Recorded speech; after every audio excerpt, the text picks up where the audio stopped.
What's up, guys? Welcome into MLB DFS Live for Friday, July 9th. I'm your host, Ben Husser, joined by Justin Bales. We're having some technical difficulties, so we're going to record this and throw this up on the YouTube channel. Bales, we haven't done a pod in a minute, so are you staying safe with this hurricane action down south, or what? Yeah, we actually I don't want to say we got hit because I feel like that's kind of disrespectful to places that actually got hit by like a hurricane, but we got a ridiculous amount of rain. There wasn't much wind or anything yesterday, but like all throughout the day, it just kept like disconnecting my internet and stuff because the power would go out for a minute and then it would shut off the internet and then it takes like 10, 20 minutes for it to reboot. And then by that time, the power had flickered off again. So really annoying day, but honestly, it's beautiful out now. It kind of looks like we're completely past that. So I feel pretty good about being in Raleigh. Nice. That is good news. We have a big baseball slate to cover, so we'll go ahead and jump right in. If you guys haven't already, head to our website, dfskarma.com. We have tons of free content up. Bales is doing game theory. I have the breakdown up. So plenty of articles for you to digest, as well as core plays if you want to pick up a subscription for that. We'll start it off here at pitcher. For being a big slate, this is a pretty watered down pitching slate. I would say there's three guys at the top. I'm not going to include Blake Snell in this because I haven't seen official confirmation that he's starting. So I'll go with the three guys at the top, in which I believe are Charlie Morton, Taiwan Walker, and I mean, I'm going to put Kenta Maeda in there as well, even though he's not priced close to those guys. I think in terms of projection and ownership, he's going to be up there with those other two as well. So I think that's the top three on this slate. I personally like Walker and Maeda more than Morton, but I think you can kind of decipher those three however you want. I do think that's the top three on the slate. Which of those guys do you prefer, and which two are you planning on playing tonight? Honestly, I'm not sure at this point. I keep going back and forth. If I could play Walker Morton, I would want to, but I feel like you're probably going to have to play Maeda in cash just because one, he's going to be really high owned, and two, you're going to have to save money somewhere. So I think if I were to pick, I would probably go Charlie Morton, Kenta Maeda with Walker right behind Morton. Um, but also, to be fair, I like Alex Cobb over all of them. Alex Cobb is my number one tonight. So I wouldn't exactly be mad if you went Cobb in cash. I just think that he's going to be drastically lower owned than someone like Morton. So I do think in cash games, you're playing with a little bit of fire. In tournaments, Cobb is my number one. Yeah, so I think ownership wise, I think Morton, Maeda, and Walker it'll fall in that order, and then we'll wait and see here with Snell. I do think Snell will get some ownership. Really good matchup for him, and a good price, 8,300 on DraftKings. But we just need that official confirmation that he is the one that's starting tonight. Cobb kind of sounds like who your top tournament play is here. I can get behind Cobb. I've played him a couple times this season. He's been really, really bad, but all of his advanced numbers, all of the metrics say that he should be better than what he's been pitching. So I don't really know what to make of it. I haven't dug in to his individual starts enough to really figure out what's going on, but I do trust the data that says he should be at least a little bit better than what he's been doing. And he has a good matchup against Seattle. I don't think he'll be owned on the slate due to his price tag. So I do think that's a good tournament option. I think my favorite tournament play is Zach Thompson. He's under 7K on DraftKings. Not a lot of people know about this guy. He's only made 5 starts for the Marlins this season, but really good numbers. Just over a 3 Sierra, over 30% strikeouts. Super tough matchup against the Braves tonight, but he is at home rather than in Atlanta, which I think is a plus. And with that sort of price tag, that cheap of a price tag, I think he could make up for any runs he allows with some of those strikeouts that he's shown. So I think he's a pretty good tournament play on this slate, and I don't think many people will be playing him. Yeah, I actually kept going back and forth. Not really on him. I love him as a play. I think he's a really, really good play. Atlanta strikes out a lot. So you kind of have like there's a lot of upside in that offense, but you don't really care because Thompson's flashed elite strikeout stuff, and that's really all you're looking for. Plus, Atlanta really isn't even close to the same team on the road, and obviously they're playing in a hitter-friendly stadium in Miami tonight. So I was just going back and forth on his ownership, but the more that I think about it, with Mieta only 200 more, you have to assume that basically everyone just moves to him, right? Yeah, I don't think he's going to be high owned whatsoever with Maeda right there. So I think even if you want to in tournaments, like you could just pair him and Maeda together, and then you can basically play whatever bats you want. Yeah, I mean, I think that's a really good strategy. I completely agree that Thompson is an elite tournament play. I feel like there's a lot of really good plays. Like, I don't know, Alek Manoah. I don't think he is as good as he's throwing right now. He's due for quite a bit of regression. I do think he's still a solid pitcher, but the matchup is really good tonight against a team that strikes out a lot. He's only 7,000. So in tournaments, I feel like just get off of the Maeda chalk and go to either Thompson or Manoah if that's just something that you're looking for. And I feel like you're putting yourself in a really good spot there. Yeah, there's definitely a lot of guys you could make the case for, Manoah being one of them. Someone like McClanahan, I think you can make a case for as well, just because they both have strikeout upside, but those aren't guys that you really want to play. In cash games, they're more of tournament pivots. I don't like any of the really cheaper guys other than Thompson, I think. Like, there's no one else down there that I would feel super comfortable playing, I think. I think it's mainly Thompson for like a cheap guy, and then you can make a lot of case. I mean, you have Manoah right there by Thompson, and then Maeda obviously, but it's a lot of the mid tier guys and then the top priced guys as well. Yeah, I think the only other guy that I would even like slightly consider would probably be JT Brubaker, just because I do think that he's a good pitcher. The problem is like there's no way that I would play Brubaker over Zach Thompson tonight, and it's not like you're going to pair the two together. So unless you're in a spot where you absolutely can't find $200, which on a 14 game slate it seems basically impossible to put yourself in that position, I would just move to Thompson, but I do think that someone like Brubaker is fine if you're looking for like the super cheap options. I agree. We can move on to the positional plays here. We'll start off at catcher. I think catcher from a cash game standpoint is super straightforward tonight. I think everyone is going to play JT Realmuto as long as he is in the lineup. I think the Phillies are the number one stack tonight against Richards. Realmuto continues to be under 4K. I don't really know why. He's actually been one of the Phillies' best hitters against righties this season. So I think in cash games, you're playing him. In tournaments, you can spend up for one of the higher upside guys if you want to. Even though I think Real Muto probably should be $1,000 more on this slate, anyways. And then you also have guys like Max Stassi in the mid tier that I think is a good tournament play, as well as like Tyler Stevenson. Yeah, I completely agree. Just some plays that I would add. Salvador Perez is only 4,900. He's been playing well. I think that's a little cheap. He should be 5K or more.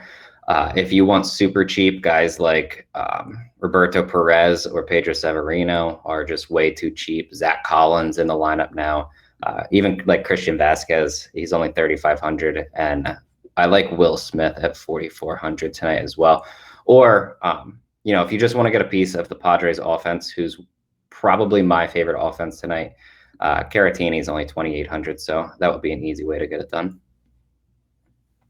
I agree. First base, there's a ton of high priced guys here. Obviously, we have the Otanis of the world, Freddie Freeman, Max Muncy, Vlad Jr. All those guys are really high priced, and I think you could make the case for them in all formats. If you want to play one of them, you can go ahead. I'm not going to say that it's a bad play. I think the number one overall play is Rhys Hoskins, sticking with the Phillies theme. I think he's going to be the highest owned option and someone that you want to build around in cash games. In tournaments, Pete Alonso sticks out to me.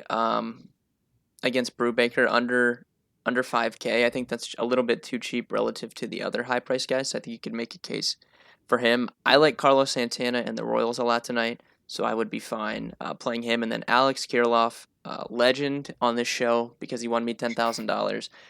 Matt Manning, he's kind of going with the Tigers theme of struggling really bad when he comes up. I'm sure Yep. at some point he'll turn it around, but I mean he's only striking out 5% of batters right now. It's just terrible. Kirilloff under 4K, so I think you can make a case for him as well. Yep, I will add a few guys.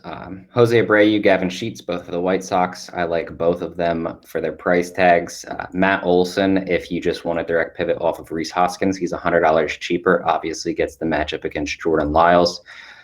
I do like Bobby Bradley. I feel like I've played him quite a bit this year. I do think that he's actually good. He gets the matchup against Brett Keller, so I have no problems whatsoever there. But I think you outlined this pretty well. I don't necessarily know if I really want to go Rhys Hoskins that much, but I understand the situation that he's in, and he actually has been playing significantly better over his last few. So um, I do think that's fine. It's just 5,500 for him, especially when like Vlad's underpriced at 5,600. It's just the matchup is so much worse. But then you have to like question, do you really care for how good Vlad Guerrero Jr. is? You know what I mean? Yeah, and I don't think you have to stack the Phillies whatsoever in tournaments. I think most people will go there in cash, so you probably just want to eat the chalk there because it is a good matchup. But for tournaments, you certainly don't have to play Rhys Hoskins if you're not choosing to play the Phillies. Second base, I'll let you lead off here since I led off first. So you can go ahead. I think second base, if you can get there, Jose Altuve is too cheap at 4.9. He gets a relatively tough matchup. Cortez isn't a bad pitcher by any means, and obviously you're going to see a lot of the Yankees bullpen, but 4,900 is kind of ridiculous. I also like Cronenworth at 5,000 if you want to spend up here. The problem is Gene Segura is 3,300 again, just kind of keeping the Phillies trend going. He seems like a pretty clear-cut play. He's been playing relatively well. I don't know. I don't have any issues going Gene Segura. It's just if you can get up to Altuve or Cronenworth, I do think it's going to make you make a decision. And then in tournaments, you have like Max Muncy is second base eligible. Kike Hernandez, Cesar Hernandez, Jorge Polanco. If you want the cheaper Padres, you have Kim down there, even if he's hitting, seventh, I believe he's expected to hit tonight. So I do think there's a lot of options. Tony Kemp, 3,700 is just too cheap. Even Chris Taylor, honestly. But I think that Gene Segura is probably the chalk. I think if you don't play him, Jose Altuve is probably who you want in cash. And then just, one of the other 10 guys that make sense here in tournaments can be used. Yeah, I think you covered the position pretty well. I do think Gene Segura will be pretty chalky as long as he's in the lineup. And you also have Brad Miller, legend. We played Brad Miller in cash games last night on the core plays for DFS Karma. Responded with 3 home runs. You could run it back with him if he's in the lineup. I don't know if I can ever play him again though because I just played him for 3 home runs. Like nothing will top that. So I don't know if I can literally ever play Brad Miller again. Like it, Yeah, I don't know if I can do that. But if he's in the lineup, that's the end of it. yeah, he's in play. My favorite play here, at least for tournaments, is Whit Merrifield. He's 4,800. I said at first base, I like the Royals tonight. I actually had an interesting call in the breakdown, but Tristan McKenzie, we know he has control issues, 20% walk rate this season. Merrifield, around a 14% walk rate against righties. So I actually went the bold call that he's going to get a poor man's home run, and he's going to walk and then steal second and steal third. So that's my bold call for today for Whit Merrifield. I like it. I think that's good. Yeah. Continue on at third base here. For cash, I think most people are going to play Jose Ramirez if they can afford him, which with the presence of Maeda at his price, I do think is possible. I haven't really been able to play Ramirez much this season, so I am probably going to play him in cash. Keller, not good. 383 WOBA allowed to left-handed batters. Ramirez matches well with this pitch mix, so I do think I'll probably eat the chalk there in cash. Outside of him, I like Kyle Seager in tournaments always. I know you like Cobb. I like Cobb as well, but you can always one-off Kyle Seager in tournaments due to his power. And I would probably just fill in with stacks here. Like I think the Red Sox are a good stack. You could look at Devers.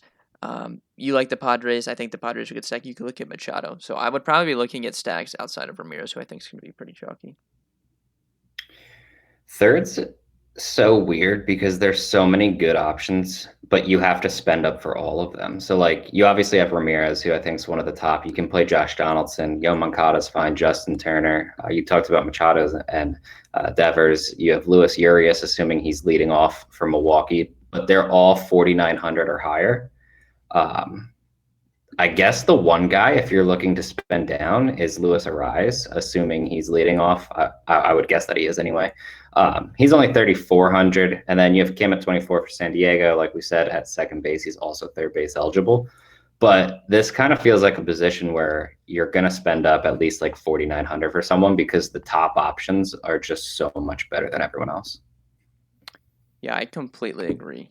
Do you have anyone else you want to? I mean, I think we covered it pretty well. If you have anyone Yeah, else I you want think to we bring up, outlined them.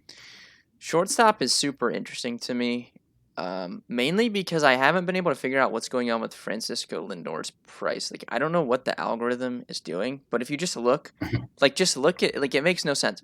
So he was 4,600 on June 23rd. He scored 25 DraftKings points. The next day or the next slate, he after scoring 25 DraftKings points, they drop him to 4K and he scores 19 points. Then he was up for like a week in the 5K range, and now he's back down to 4K. I don't know why he keeps like moving up and down, but I think at 4K you have to consider him in all formats just because it's too cheap.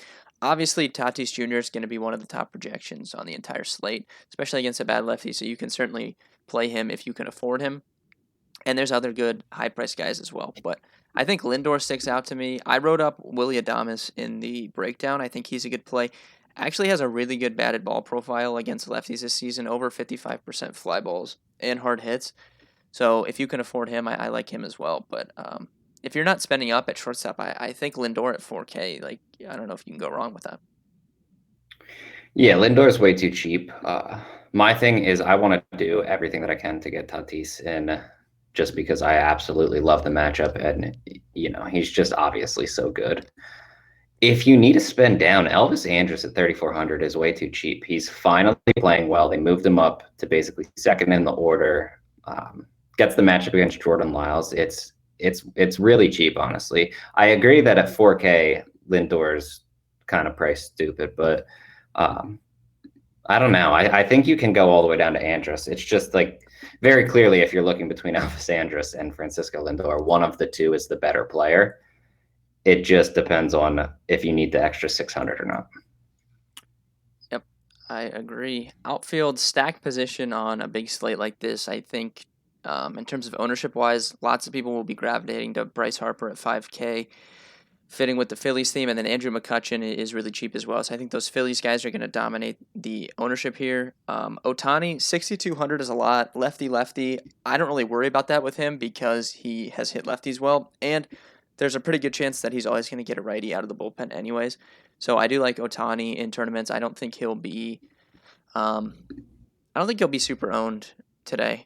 And then I also like Austin Meadows for a spend up against Manoah. I like the mini stack of Meadows and Lowe. These are I like to use them against guys that throw a lot of fastballs, which Manoah does, and they're just both obviously have big time power. So that's probably my favorite spend ups. Who are you spending up on today? Yeah, I think the top option's Harper, like you talked about. I also think that Nelson Cruz is in a really good spot. I have no issues whatsoever with a guy like Mookie Betts as well. Those are probably my favorite guys to spend up on. I have no problems whatsoever with Otani or anything. Mike Yastrzemski, I actually kind of like too at 5,100. It'll keep his ownership down. Like it's just always way too low for how well Yastrzemski can play. But I feel like Nelson Cruz and Bryce Harper are just kind of like head and shoulders above everyone else tonight. Yep. I don't necessarily disagree with that. In terms of mid tier plays or value, obviously tons of guys you could make the case for. The one guy that really stuck out to me outside of I think you can look at all of the Padres guys that are righties, like Will Myers in particular is pretty cheap. But I think the guy that stuck out most to me was Trevor Larnach on DraftKings. He's only 2,800. He actually has the highest WOBA on this team against righties this season, over 380. I don't know why he's 2,800. I think that's too cheap. So I think I'll probably be building around him in cash games. Yeah, he's way too cheap. Even like Max Kepler's way too cheap. Obviously, he's 800 more. And then just some other guys like Lamonte Wade is only 3,600. Michael Brantley, I don't love the matchup, but he's only 3,700. Framil Reyes is 39. McCutcheon, 32. I believe Odubel Herrera's 31. A lot of value in the outfield tonight. Yeah, Benintendi as well, I think, could get some ownership. He's only 3,300, so there's a good amount of value here. I actually wish that we had some actual aces to spend on because I like a lot of these cheaper plays and cheaper stacks, so it would be actually a good slate for that, but we don't have it. Before we head out, we'll talk about some stacks here, Bales. I think for me, Phillies obviously in cash games. You noted the Padres are a really good one. I like the Royals in tournaments. That's probably my favorite tournament stack. Which stacks are you focusing on tonight? Yeah, I like all of those. I'll add in Minnesota. I think they're a pretty obvious stack, but a very good one. They're just way too cheap. I guess if I would take like a super low owned stack, I would probably go either the Angels or the Giants. I like both of them as just kind of going overlooked and getting literally no ownership. Yeah, I think that's good calls. Give me a home run call for tonight. I will go with. I'll keep it with the Giants. I'm going to go Mike Yastrzemski. All right, mine in the breakdown was Willie Adames. I'm going to stick with that. So my pick for home run tonight is Willie Adames. I like it. I like it. All right, thank you guys for watching. Sorry for the inconvenience of not streaming this. I don't know what was going on, but we'll try and fix that for the next stream. Be sure to like this video, though, if you did watch it. And if you guys have any further questions, we will be in our Discord. And good luck tonight.